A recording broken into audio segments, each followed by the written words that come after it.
Hey everybody, it's about 12:41. I'm back again with another, the next two hopefully, they're very short. These next two I think are Vorok 295's editorials, entries over the past holiday break. As you can tell, so I kind of changed my clothes a little bit, so out of the morning sleepwear and into regular clothing. But this one he did basically about 8 days ago. It's called On/Off, on and off switch. And this is what he says, and I quote the on and off switch part. Well, my insomnia has struck again, so blanket, rant time. This is something that I've started to notice in Flynn's writing. When it comes to a fight scene, they are normally either bland as hell, or with neither combatant managing to do anything to one another, or completely one-sided, with one trashing the other mercilessly.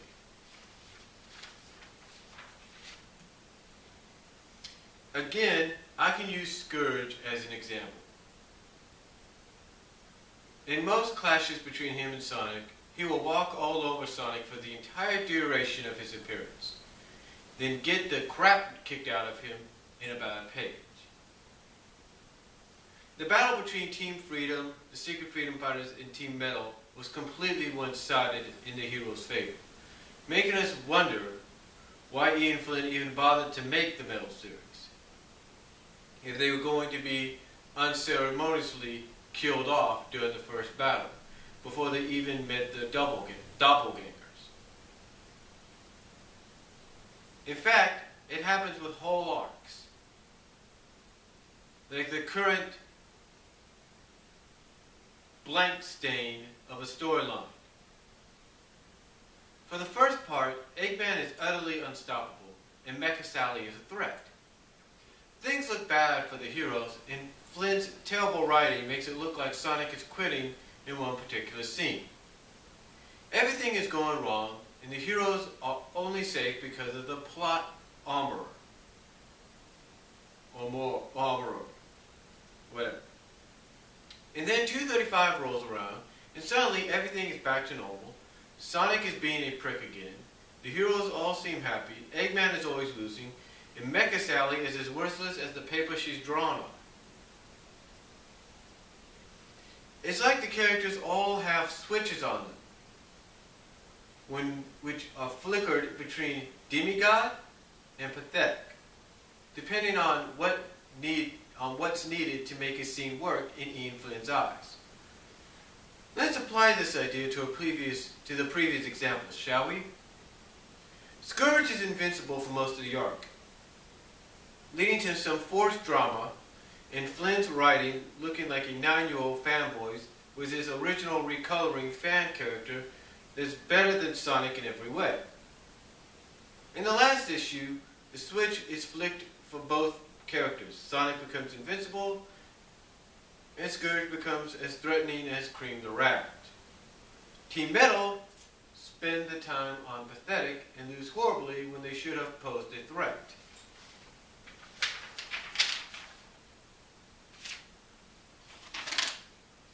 The heroes start the arc on pathetic, while Eggman is on demigod. Then the switches are flickered, and Eggman and Mecha Sally lose everything that made them threatening.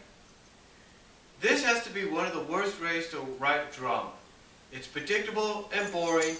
Every new arc we can guess will be the heroes get their butts kicked for several issues, then win via contrived storytelling.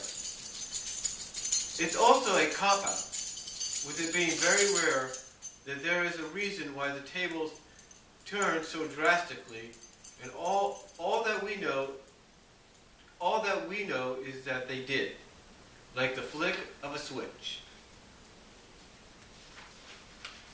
So that's his take on basically the characters kind of being like switches, or things you turn on and off. It's like if you want your TV, or you want your power on, or whatever, it's like you want to turn this on, it's like this is off now, this light, You turn it on, it's on. You turn it off, it's off. That's basically what he's feeling Ian Flynn is doing with some of the characters in the storylines, whether the villains or the heroes. That's what he feels Ian Flynn is doing. Now, as far as something else goes, he entitled this one, this short one, I think it's short. Yeah, it's semi-short. Mecha Sally and Patton. Yeah, Mecha Sally and Patton. Get a load of this. This is what he wrote on December 22nd, 2012 at 10:54 in the morning. This is what he wrote. This is what Volrock 295 wrote. And I quote, "So apparently it's my turn to overload you guys with blog posts now. Well, what am I sparking today? Or sparking today? Well, we all know, okay, hold on. Well, we all now know that all along Flynn's intention was to make the Mecha Sally arc his crowning achievement. Something that people will remember him for and talk about. It's like he thinks he's writing an arc for DC or Marvel instead of a book about some colorful forest critters fighting an incompetent scientist.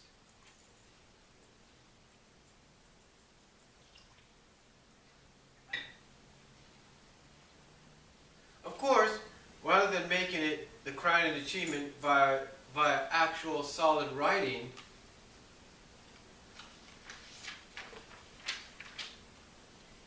he decided to do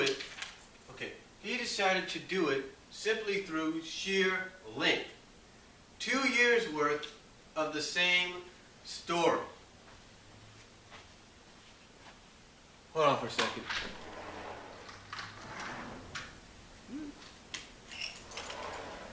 Let my dog out for a moment. All right. 2 years worth of the same story. Say, wasn't the idea of a comic that didn't reboot itself every now and then, that they kept it simple and arcs under a year to avoid scaring new readers away? I mean, any kid who picks up this comic off a shelf isn't going to know who Mecha Sally is and why the heroes are trying to save her. And 2 years is a damn long time to alienate new readers. So this new storyline has lasted since October last year, October 2011. And will keep going until September of this year, 2013. That is the only way you could call this a 2-year arc. Because in terms of issues that actually focus on it, we're missing a few. Indeed, this arc has had a lot of completely unrelated crap that serves only to pad it out to reach the 2-year mark. And trust me, there's a lot. 236 to 239 have the exact same plot structure. That being heroes find Mecha Sally, single hero fights her, the hero wins, Sally escapes for poorly explained reasons. We only needed one of these, probably 238.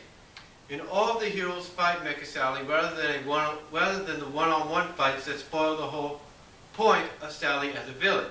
3 months. Minus 3 months, they said. 240 has nothing to do with chasing Sally. In fact, Sonic isn't even in the main story or on the main cover. Instead, it focuses on defending Mobotropolis from a load of metal versions of Team Fighters, who aren't there.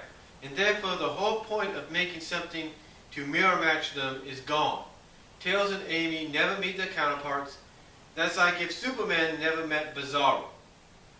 And yeah, I like Shard and all, but he defeats Metal Sonic way too easily. This could have been a second story, or not at all, minus 1 month. 242 has been discussed before, and is the only one with an excuse, that being that Sega made them do it.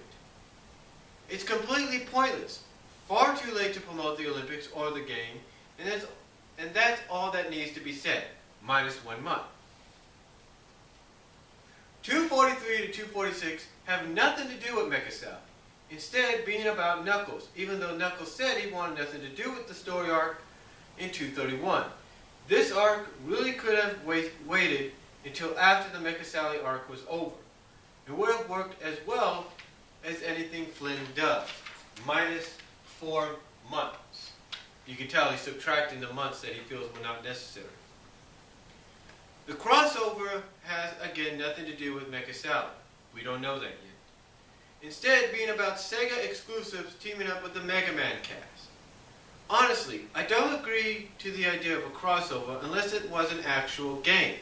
Because really, a crossover between two slowly dying icons, and all we get is a comic written by the guy that made Other Mobius.